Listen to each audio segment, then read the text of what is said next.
For decades, scientists said Arabia was impossible, not the people, not the history, the DNA. The heat, they said, destroyed everything. Bones turned to dust. Tissue evaporated. The genetic record, gone before anyone could read it. The Arabian Peninsula, the birthplace of one of the world's great civilizations, was a black hole on the global genetic map. Researchers would walk away with empty sample trays and shrug. Nothing survived. Then, in 2024, 4 people changed that. Not 4 scientists. 4 ancient people, buried in stone mounds on the island of Bahrain, dead for nearly 2,000 years, their bones pressed into the earth since a time when Rome still ruled the Mediterranean. Our researchers extracted DNA from the densest part of the human skull, a small bone behind the ear, and what came out of those 4 bodies stopped the entire field cold. Rui Martiniano had been working on this problem at Liverpool John Moores University in the UK for years. The Arabian Peninsula kept defeating him and everyone who tried before him. In 2024, his team finally cracked it. And the results, they didn't just fill in a blank on the map, they redrew the map entirely. There are 3 things those 4 genomes revealed about where Arabs actually come from. The third one is the one that changes everything. Before we get there, I want to ask you something real quick. Does your family carry a story about where you came from? A tribe name? A place your ancestors always mentioned? Something passed down through generations that you never thought to question? Drop it in the comments right now, because by the end of this video, I'm going to show you exactly how that story connects to 20,000 years of human movement across the ancient world. And your answer might be more connected to this than you think. If you've ever wondered where you really come from, and I mean really deeper than any family story goes, you're going to want to stay close to this channel, because what we're doing here is only getting started. That silence had a shape. And when the DNA from those 4 ancient Bahrainis was finally decoded, the shape it made was not what anyone expected. Not 1 bloodline, not 2, 3, converging in Eastern Arabia from completely different directions, across completely different eras. The first came from ancient Anatolian farmers, the people of what is now Turkey, who spread agriculture across the Near East thousands of years before writing existed. The second came from Natufian hunter-gatherers of the Levant, the ancient people of Syria, Lebanon, and Palestine, some of the earliest complex societies on Earth. The third came from the mountains, Caucasus and Iranian Neolithic populations, pushing south and east, carrying a genetic signature born at the roof of the ancient world. 3 lineages, merging in the Gulf, over millennia. Mark Haber had spent years mapping how ancient populations moved across the Near East. Based at the University of Birmingham, Dubai in the UAE, his work placed Eastern Arabia firmly inside a larger West Asian genetic network, not isolated from it, not cut off by desert, but deeply woven into it. What he and his colleagues found in the Bahrain burial mounds matched that picture perfectly. These ancient Bahrainis weren't a separate genetic island. They were a meeting point. And here is where it starts to get complicated. When the researchers compared the ancient Bahrainis to modern Arab populations, Saudis, Emiratis, Yemenis, the ancient people came out genetically closer to modern Iraqis and Levantines, to Syrians, to Lebanese, not to the people who today identify most strongly as Peninsular Arabs. One ancient individual showed such strong Canaanite ancestry from the Western Fertile Crescent that researchers think a late migration entered Bahrain from southwestern Arabia just before the Islamic era, possibly a nomadic tribal movement recorded in historical texts. And yet, the data said the exact opposite of what population mythology had long assumed. The story of Arab origins was not a straight line from the desert outward. It was something older, something messier, something far more human. Those mountains were not just an origin point, they were a launching pad. If you ask most people what the defining genetic signature of Arab ancestry is, they'll say nothing, because most people have never heard the word haplogroup in their lives. But scientists have a name for it. Y chromosome haplogroup, J1M267. It's the single most common male lineage across the Arabian Peninsula, southern Mesopotamia, the Levant, and East Africa. When geneticists look at Arab populations, Saudi, Yemeni, Iraqi, Palestinian, this is the marker they find most consistently. This is the thread. So where did it come from? Not the desert. That's the first surprise. Hovhannes Sahakian at the Estonian Biocenter and the University of Tartu have been chasing this question across ancient DNA databases and modern genetic surveys for years. In 2021, his team published the answer. J1-M267 evolved approximately 20,000 years ago, at the peak of the last ice age, somewhere in the region of northwestern Iran, the Caucasus Mountains, and the Armenian highland. Not in Arabia, in the mountains far to the north. Think about that. The defining male lineage of the Arab world was born in glacial mountain territory, in a place that most Arabs today would never connect to their own ancestry. But here's where the story turns. Around 9,500 years ago, as the Ice Age ended and the world warmed. But one branch of that haplogroup, called J1A1A1-P58, emerged in the southern part of West Asia, the Arabian Peninsula, the southern Levant, southern Mesopotamia. This is where the specifically Arab genetic signature crystallized, and over the next several thousand years, it spread. This discovery was fully published in 2021. The study traced the male Arab lineage back to glacial mountains in Armenia and the Caucasus. It was peer-reviewed, rigorous, and detailed. Almost no one in the mainstream conversation about Arab origins has talked about it, until now. Those mountains were a beginning, but what carried that lineage across the world? That's where the story reverses completely. For years, a popular idea circulated in genetics and in popular media alike. Yet the Arab conquests of the 7th and 8th centuries, one of the most rapid territorial expansions in human history, had spread Arab DNA across North Africa, the Middle East, and Central Asia. Islam spread, and with it, the genetic signature of Arabia spread too. It was a clean story, logical, easy to teach. It was wrong. Sahakian's team tested this directly. If the Islamic conquests had spread J1-M267, then the molecular clock, the genetic equivalent of a timestamp, should show a burst of lineage expansion in the last 1,300 years. They ran the numbers. What they found was almost nothing. No significant expansion event in that window. The great spread of J1-M267 had happened thousands of years earlier, between 6,000 and 2,000 years ago, during the Chalcolithic, the Bronze Age, the Iron Age, long before any caliphate, long before any conquest. The mechanism wasn't religion or empire. It was almost certainly the spread of Afro-Asiatic languages and arid zone pastoral economies. Herding peoples, moving slowly across deserts with their animals and their dialects and their DNA, crossing landscapes over centuries, not armies crossing borders in a decade. And this finding doesn't diminish the Islamic era. It deepens it. What it tells us is that when the Prophet Muhammad, peace be upon him, and his companions built one of history's great civilizations, they drew on a people who were already ancient, a lineage already 9,000 years deep. The Islamic world arose from roots that stretched back to the glaciers. Everything I just told you, hold on to it. Because it's about to mean something completely different when we look at who's carrying this DNA in the living world right now. Living populations carry ancient memory, but before we get there, we need to go back even further. Because the Arabia that made these people looked nothing like the Arabia we know. Before the sand, before the heat, before the endless brown horizon, Arabia was green. Patrick Roberts at the Max Planck Institute for the Science of Human History in Germany has studied the deep past of the Arabian Peninsula for years. What his team found is almost impossible to picture if you've ever seen a satellite image of modern Saudi Arabia. Between 300,000 and 500,000 years ago, the peninsula was covered in grasslands. Rivers ran through valleys that are now bone-dry wadis. And elephants walked through what is now empty desert. Antelopes grazed where oil fields now operate. And human ancestors, not modern humans, earlier hominins, moved through this green corridor between Africa and Asia, generation after generation. That world ended.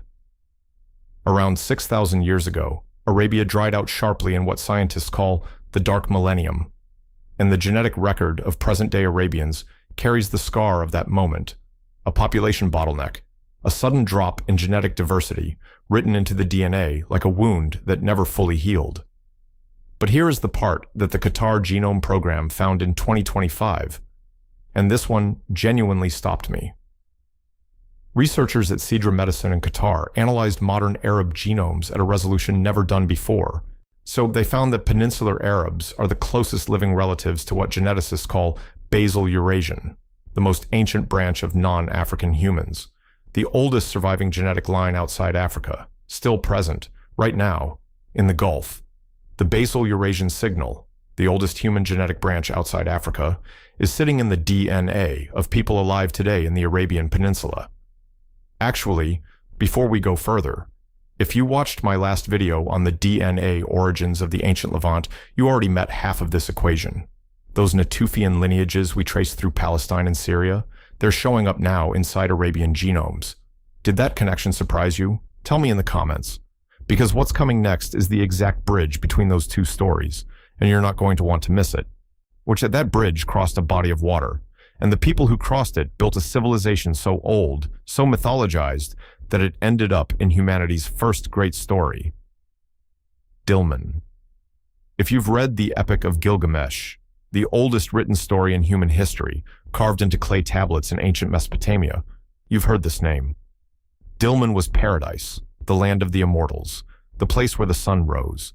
Sumerian scribes wrote about it as a sacred, distant island where death didn't exist. That island was Bahrain. And the people buried in Bahrain's ancient mounds, the same people whose DNA we've been discussing this entire video, were the inhabitants of that mythological place. Daniel Bradley at the Smurfit Institute of Genetics at Trinity College Dublin spent years working on ancient Near Eastern genomes. When his team analyzed the Bahrain individuals, what they found wasn't genetic isolation. Even before the Islamic era, even before any Arab empire, the people of Eastern Arabia were genetically cosmopolitan in a way that's almost hard to believe. One ancient Bahraini man carried a Y chromosome lineage whose earliest known ancestors were Caucasian and Iranian hunter-gatherers, a lineage that also appears in Bronze Age Canaanites, Iron Age Iranians, and today shows up in Brahmin South Asians and Central Asian Uyghurs. One man, one burial mound, a genetic thread connecting ancient Arabia to both ends of the Asian continent. And one ancient Bahraini woman carried a maternal lineage, mitochondrial haplogroup R2, predominantly found in southern Pakistan and India, a lineage most people associate with the Indian subcontinent. You've found in a burial mound in the Gulf, from before the time of Christ.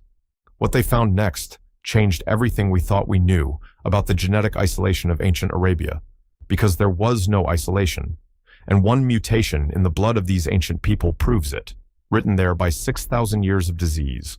There was no isolation, and one mutation in the DNA proves it, written in the blood of people dying of malaria. 3 out of 4 of those ancient Bahraini individuals carried a specific genetic variant called the G6PD Mediterranean mutation. It causes a condition where red blood cells are more fragile than normal, an enzyme deficiency that sounds like a disadvantage, and in most environments, it is. But against one of history's deadliest killers, malaria, it's a shield. Malaria parasites can't replicate as effectively inside fragile red blood cells. So people who carry this mutation survive malaria at higher rates than people who don't. Natural selection didn't care about the side effects. It kept the mutation. It spread it. Rui Martiniano's team at Liverpool John Moores University ran the molecular clock on this variant. They found that it began rising sharply in Eastern Arabian populations around 5,000 to 6,000 years ago, right when agriculture arrived in the region. Before agriculture, people moved. After agriculture, they stayed. Standing water appeared, irrigation channels, flooded fields, and with standing water came mosquitoes. And with mosquitoes came malaria. The population adapted, in the only way evolution knows how, slowly, painfully, over generations. Today, this mutation reaches its highest recorded frequency anywhere on Earth among Emirati populations, 38%.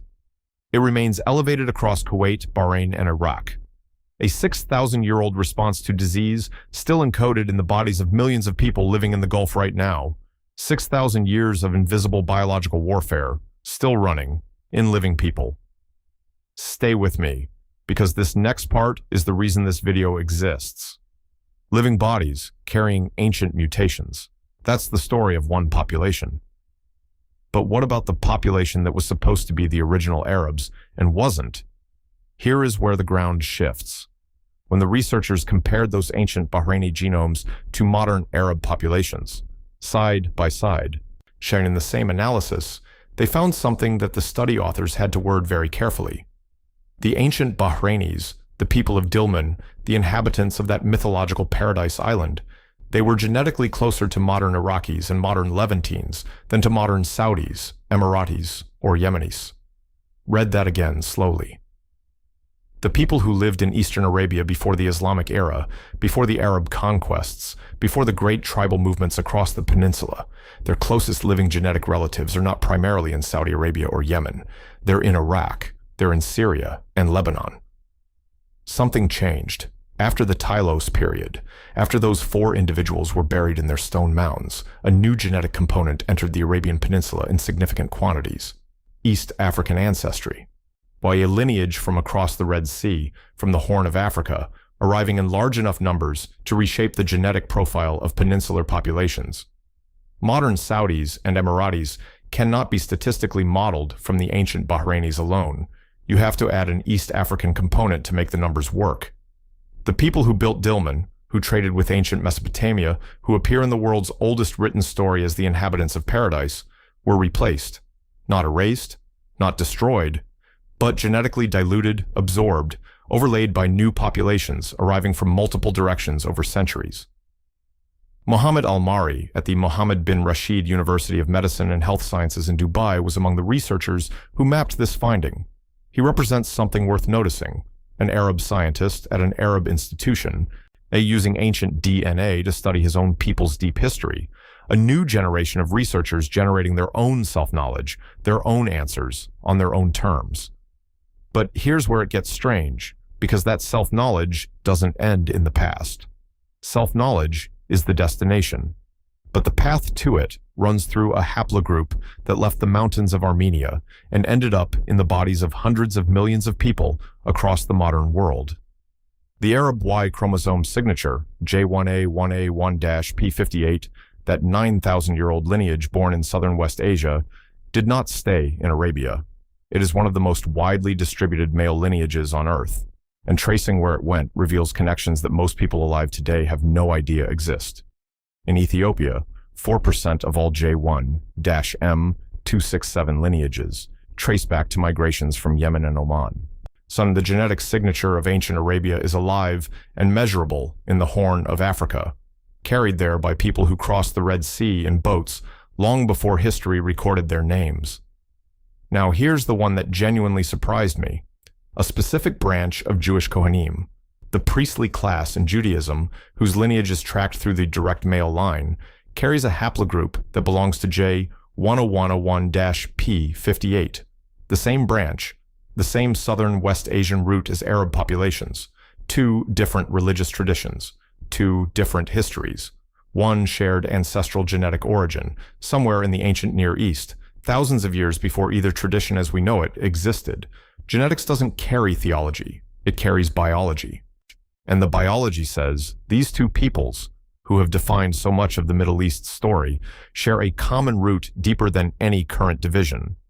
And then, the Qatar Genome Program in 2025 added one more layer.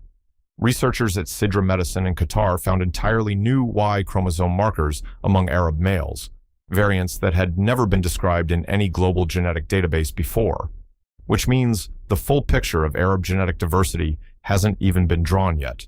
There are pieces of this history sitting in living people right now that science hasn't named. This isn't just ancient history.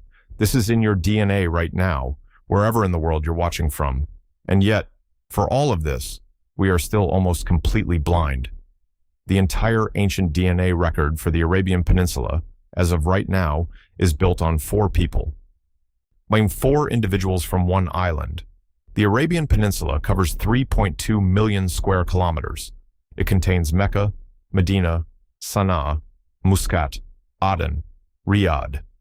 Thousands of years of human civilization, cities, trade routes, burial grounds, ancient tribal territories, and the genetic history of almost all of it is completely unknown.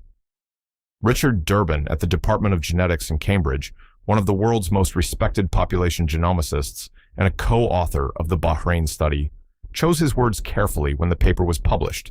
He described the work as demonstrating the feasibility of ancient DNA studies in the region.